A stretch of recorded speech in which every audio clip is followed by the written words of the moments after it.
दूर एक जंगल में 2 दिन से लगातार बारिश हो रही थी, जिस वजह से सभी पशु पक्षी अपने अपने घरों में कैद थे। 2 दिन हो गए, ना जाने ये बारिश कब रुकेगी। अगर ऐसा ही चलता रहा तो हमारा घर पानी पानी हो जाएगा।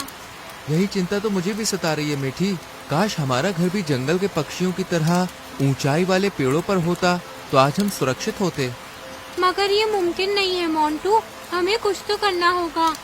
इतनी बारिश में हम कर भी क्या सकते हैं। चलो तुम परेशान मत हो, खाना खाकर सो जाते हैं। कल सुबह अगर बारिश थमती है तो मैं देखता हूँ कि क्या करना है।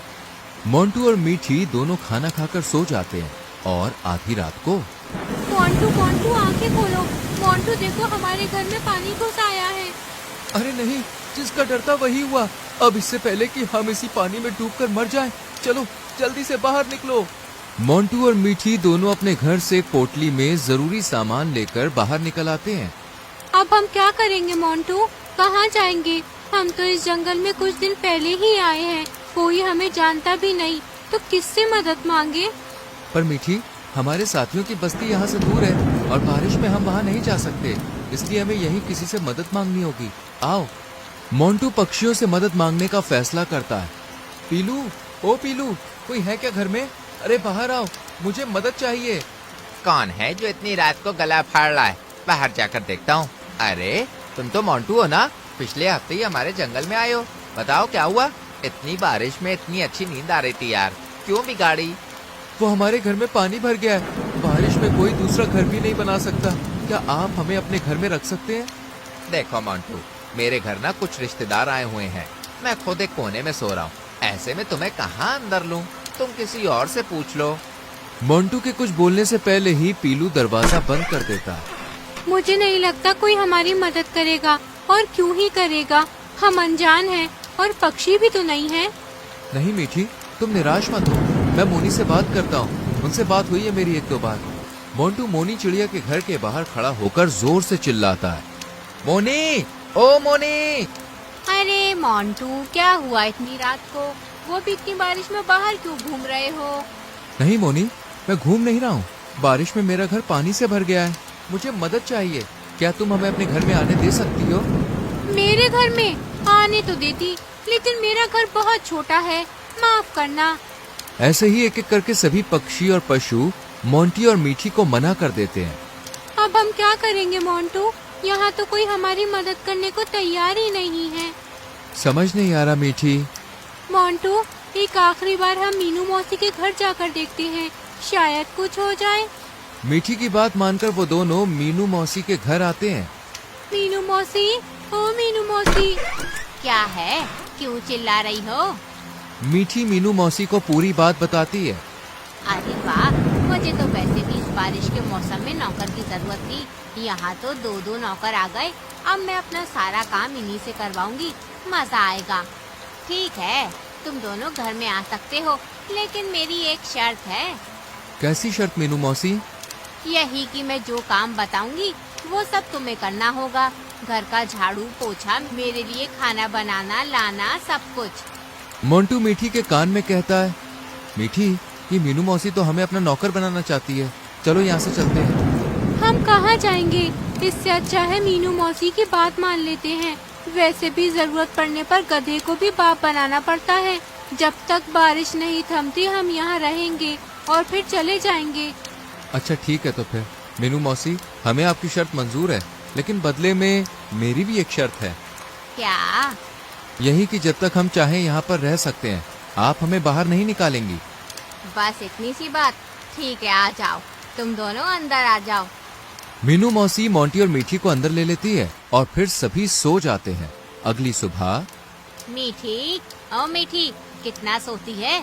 सुबह हो गई, बारिश में जरा चाय और पकौड़े तो बना ले, बड़ा मन कर रहा है। जी मीनू मौसी, अभी बनाती हूँ। मीठी लजीज पकौड़े और चाय बनाती है, जिसे खाने के बाद मीनू मौसी मोंटू पर भी ऑर्डर चलाती है। मोंटू, घर में दाना खत्म हो रहा है, अब तो तुम दोनों भी हो। मैं अकेली होती तो अभी 1-2 हफ्ते चलता, पर अब तुम्हें राशन लाना पड़ेगा। लेकिन मौसी, अभी बारिश तो देखो कितनी तेज है, ऐसे में मैं कहाँ से खाना लाऊंगा? वो सब मुझे नहीं पता, खाना लेकर आओ, वरना यहाँ नहीं रह सकते। ऐसे ही 2 दिन गुजरते हैं, लेकिन बारिश नहीं थमती। वहीं अब मीनू मौसी के ऑर्डर बढ़ते ही जा रहे थे। तुम फिर से ये गेहूं ले आए। मैं अब ये रोज रोज गेहूं नहीं खा सकती। मुझे आज मकई के दाने चाहिए तो मतलब चाहिए। आप गुस्सा मत करो मौसी, मैं मोंटू के साथ जाती हूँ। हम दोनों मकई के दाने ढूंढ लाएंगे। मीठी और मोंटू के जाते ही मीनू की नजर उनकी छोटी सी पोटली पर पड़ती है। ना जाने ये दोनों इस छोटी सी पोटली में क्या लेकर घूम रहे हैं। मीठी ने कभी मेरे सामने इसे खोला नहीं। देखूं तो क्या है इसके अंदर। मीनू जब उस पोटली को खोलती है तो उसमें मीठी के कीमती जेवर थे। आहा, ये तो काफी महंगे लगते हैं। मुझ पर तो बहुत अच्छे लगेंगे। और वो मीठी की बच्ची मुझे दिखाई भी नहीं। आने दो आज दोनों को, घर से बाहर कर दूंगी और ये जेवर अपने पास रख लूंगी। मीठी और मोंटू देर शाम को घर लौटते हैं। मीनू मौसी, देखो हम आपके लिए मकई के दाने ले आए। अब आप आराम से इन्हें खाकर अपना पेट भर लीजिए। हे भगवान, ये सड़े गले मकई के दाने खिलाकर मुझे मारना चाहते हो तुम दोनों, ताकि ये घर हड़प सको। पर मैं ऐसा नहीं होने दूंगी। नहीं मीनू मौसी, ऐसी कोई बात नहीं है। हमारा कोई ऐसा इरादा नहीं था। मैं सब समझती हूँ। तुम दोनों की चाल है ना ये। अरे तुम दोनों को तो मैंने अपने घर में पनाह देकर ही गलती कर दी। ना जाने किस मनहूस घड़ी में तुम्हें अपने घर में रुकने दिया, जो आज मुझे ये दिन देखना पड़ रहा है। अब मैं तुम्हें 1 मिनट भी यहाँ बर्दाश्त नहीं करूँगी। अभी के अभी निकल जाओ यहाँ से। ठीक है मौसी, हम जा रहे हैं, लेकिन हमारी पोटली तो दे दो। आहा, देखो तो जरा, इतने दिन से यहाँ खा रहे हो, रह रहे हो, उसकी भरपाई कौन करेगा। अब जाते हो या बुलाऊं महाराज को? 2 मिनट में तुम्हारा हिसाब कर देंगे। इस तरह मीनू मौसी उन्हें धक्के मारकर घर से बाहर निकाल देती है और वो बेचारे एक जगह खड़े होकर रोने लगते हैं। मुझे माफ कर दो मीठी, तुम्हारे जेवर भी मौसी ने ले लिए। वो तुम्हारे पिताजी ने दिए थे। रानू चिड़िया दोनों को रोता देख लेती है और वो उनके पास आती है। मोंटू, मीठी, क्या हुआ? तुम दोनों रो क्यों रहे हो? सब ठीक तो है? कुछ ठीक नहीं है। मीठी रोते हुए पूरी बात रानू को बताती है। ये तो मौसी ने बहुत बुरा किया। तुम चिंता मत करो, आओ मेरे घर चलो। रानू दोनों को अपने घर लेकर जाती है, जहाँ मोंटू के दिमाग में एक आइडिया आता है और वो रानू और मीठी को पूरा प्लान समझाता है। और अगले दिन रानू चिड़िया मीनू मौसी के घर जाती है। मीनू मौसी, ओ मीनू मौसी, अभी तक सो रही हो क्या? हाँ, बस कोई काम नहीं था, आँख लग गई। क्या हुआ रानू, तुम यहाँ? क्या हो गया? क्या बताऊँ मौसी, ये बारिश ने तो कहर मचा रखा है। इतने दिन हो गए लगातार बरसे ही जा रही है, बरसे ही जा रही है। सुना है 2 दिन और रहेगी, पर मेरा घर टपकने लगा है। अगर मैं वहाँ रही तो जरूर जान से चली जाऊंगी। क्या मैं तुम्हारे घर में रह सकती हूँ? सिर्फ 2 दिन के लिए। मीनू मौसी रानू को अंदर आने देती है। अच्छा हुआ मौसी जो तुमने मुझे अपने घर में जगह दे दी, वरना मेरा हाल भी वो मोंटू और मीठी की तरह होता। भगवान उनके जैसी हालत किसी की ना करे। क्यों भला, ऐसा क्या हुआ उनके साथ? कुछ मत पूछो मौसी, बेचारे कितनी उम्मीद लेकर हमारे जंगल में आए थे, पर होनी को कौन टाल सकता है। सुना है उनका घर पानी में बह गया, जिस वजह से बेचारों को बारिश में रहना पड़ा और ज्यादा भीगने की वजह से दोनों मारे गए। पक्षियों का तो ये भी कहना है कि उनके पास कोई जेवरात वगैरह थे और अब उनकी आत्मा अपने सामान को ढूंढ रही है। क्या क्या क्या क्या? सामान, जेवरात मर गए? अरे मौसी, तुम क्यों घबराती हो? तुम तो ठीक से जानती भी नहीं थी उनको। चिंता मत करो और चैन से सो जाओ।